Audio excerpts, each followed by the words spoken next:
Bonjour à tous et bienvenue sur cette nouvelle vidéo. Ça fait plaisir de vous retrouver. J'aime bien vous parler, j'aime bien échanger avec vous, voilà, sur ma petite vie d'investisseur, tout ça. Aujourd'hui, si je vous fais la vidéo, c'est pour faire un petit bilan des comptes titres et du PEA. Donc, vous allez voir qu'on est vraiment rouge vif, rouge sang.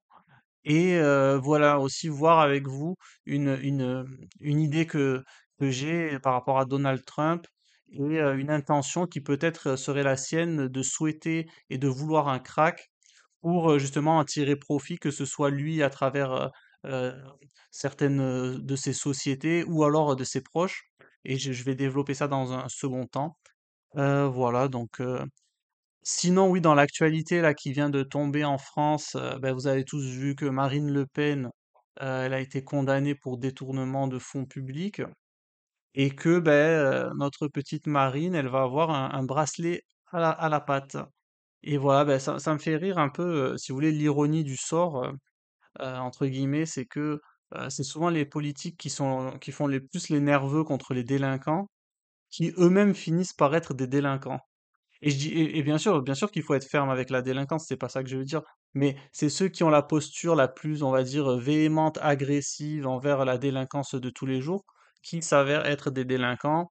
Et c'est valable aussi pour Sarkozy, parce qu'au final, là, qu'est-ce qui va lui arriver? C'est que Marine Le Pen, euh, toute députée qu'elle est, elle va finir avec le même bracelet électronique que le petit dealer de shit du coin de la rue. Voilà, c'est l'ironie de l'histoire qui me fait rire un petit peu. Bon, allez, on va passer à la vision des comptes. Bah ça, c'est pas actualisé, hein, c'est parce ils le mettent à jour que, par exemple, je crois à partir de 10 heures. Ça, c'était la valeur des trucs vendredi dernier. Donc, on va cliquer pour avoir une valeur actualisée du PEA. Donc voilà, en fin de séance, là, aujourd'hui, lundi, on est à 215 000. Donc on a bien baissé comparé à la dernière revue de portefeuille que je vous avais faite. On va voir les valeurs en détail. Donc, ce qui est notable, c'est vraiment la forte résilience dans cette période de volatilité extrême de Air Liquide qui titille et qui tutoie ses plus hauts historiques de 180, qui a, on va dire, à peine baissé dans un contexte quand même de baisse accentuée. Donc voilà. Pourquoi en ce moment on a toute cette baisse sur les marchés? C'est très simple, la cause elle est connue, c'est à cause des incertitudes et des menaces de Trump de d'élever les droits de douane en fait. Tout vient de là et c'est une réaction en chaîne, hein. On a des marchés qui sont nerveux et des marchés donc qui baissent. Et donc tout ça, ça vient de la politique de Trump et de l'agitation des menaces de droits de douane qui sont censées arriver le 2 avril où ils appellent ça, je crois, un truc épuration D ou non libération D ou je sais pas quoi. Bref. Et voilà, donc ça crée de la nervosité. Donc c'est ça qui explique la baisse de ces dernières, enfin, et même la nervosité générale de ces dernières semaines, en plus du conflit qu'il y a en Ukraine et tout ça. Donc voilà, au niveau des valeurs, ça donne quoi? Comme je vous disais, Air Liquide, on a toujours une très forte résilience.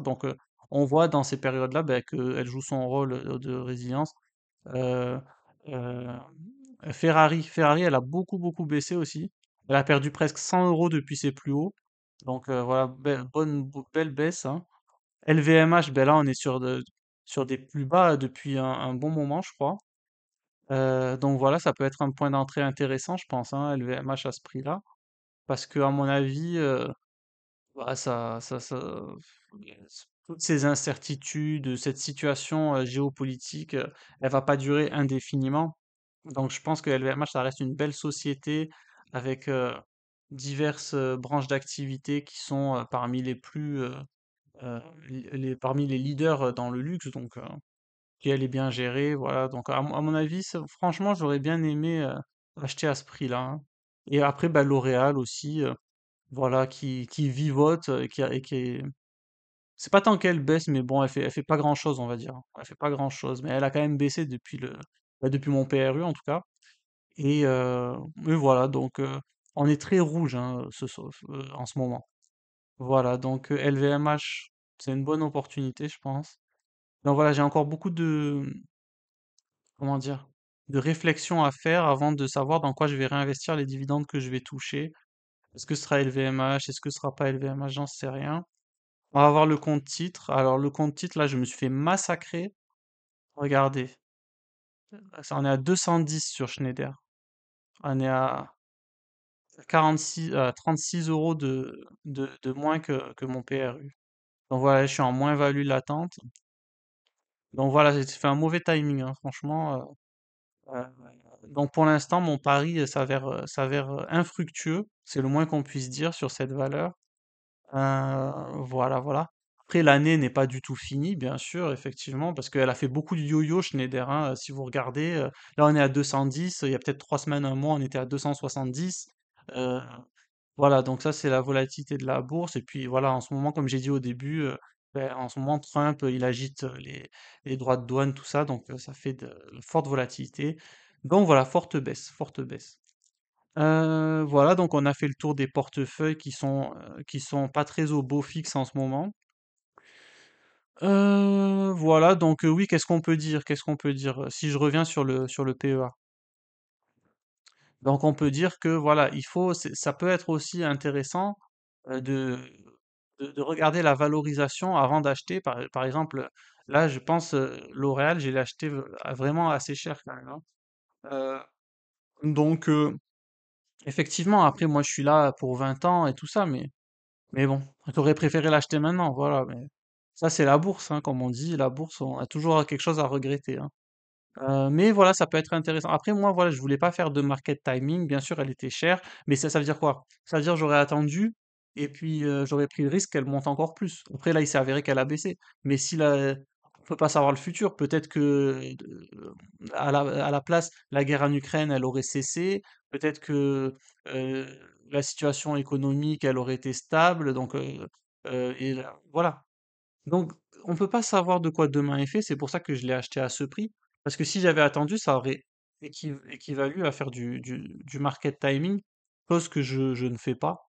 Et que, en fait, j'aime pas rester en cash et j'aime bien être investi. Alors, quitte à ce que ça baisse, hein, tant pis. Euh, voilà, comme j'ai dit, là, moi je suis là pour du long terme. Entre-temps, je touche les dividendes. Euh, voilà, c'est des sociétés qui restent malgré tout solides.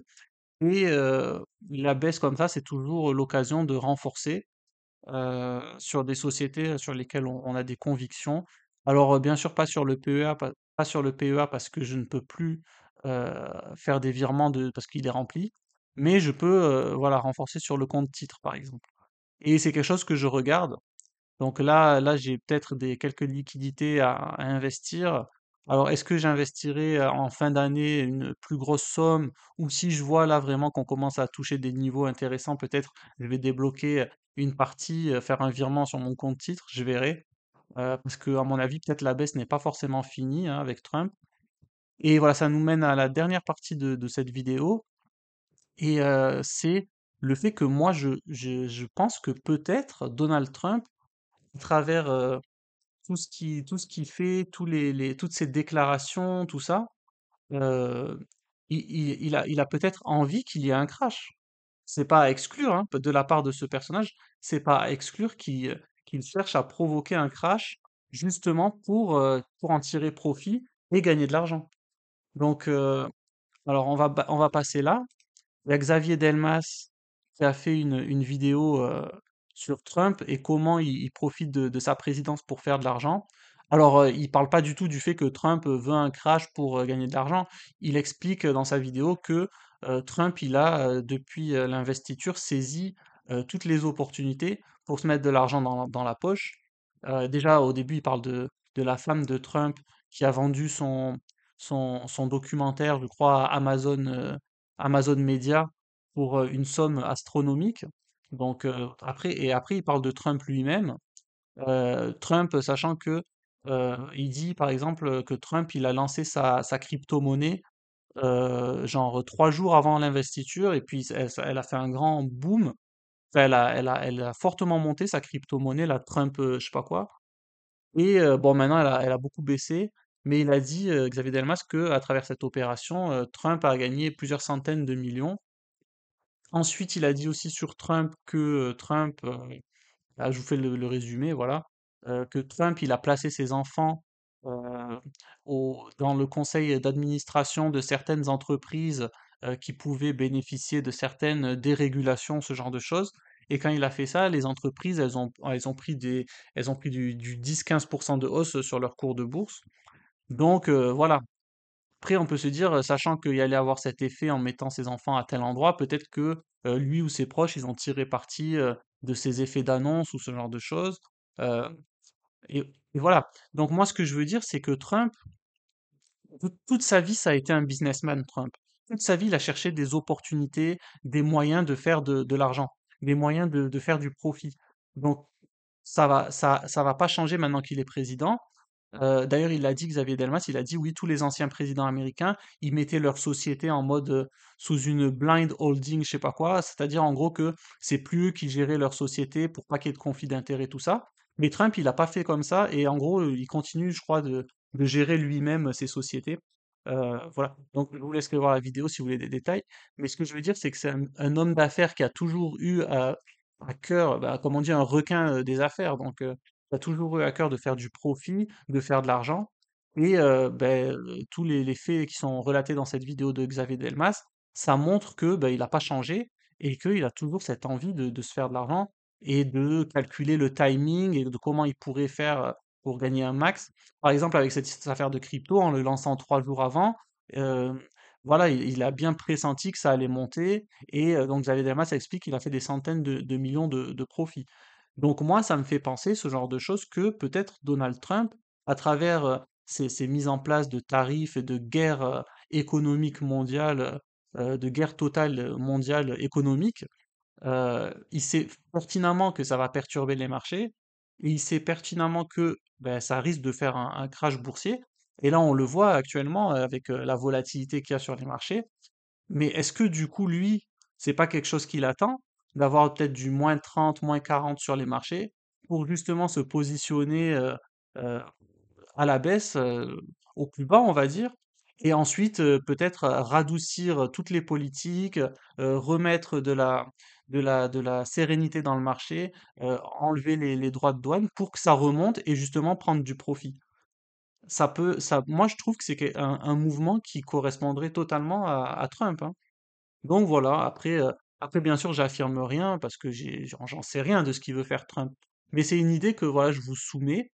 Et qu'est-ce que vous en pensez, vous? Est-ce que ce serait possible que, par exemple, Trump souhaite un crack à travers ce qu'il fait, justement pour faire du profit en achetant au plus bas et puis en changeant après des politiques pour que ça remonte et puis engranger les bénéfices, que ce soit à travers ses proches ou même lui à travers diverses sociétés. Voilà. Après, on sait qu'il est, voilà, il est beaucoup dans ce genre de calcul, tout ça, parce que quand Tesla allait pas, il n'a pas hésité à se mettre en scène pour faire de la publicité, en gros, pour Elon Musk. Donc, il joue de son image justement pour, là, en l'occurrence, c'était pour faire monter Tesla. Donc voilà. Comme on dit, en bourse, ce qui peut prédire un crash, va faire fortune. Mais si c'est lui justement qui a en sa possession les moyens que l'économie crache et donc qui peut provoquer ce crash, et ben, il peut se faire une petite fortune derrière, voilà. Donc vous avez compris l'idée, quoi. Voilà, voilà, c'était comme on dit, mon avis sur la question. Je dis pas que c'est ça, c'est peut-être même sans doute pas ça, mais c'est une idée qui me trottait dans la tête et que je voulais partager avec vous, ma petite communauté d'amour. Voilà, ben écoutez, moi je vous embrasse fortement et voilà, essayez de pas détourner des fonds publics, hein, parce que vous risqueriez de vous retrouver avec le même bracelet que votre vendeur de cannabis. Et je vous fais des bisous. Allez, ciao, ciao. À la prochaine.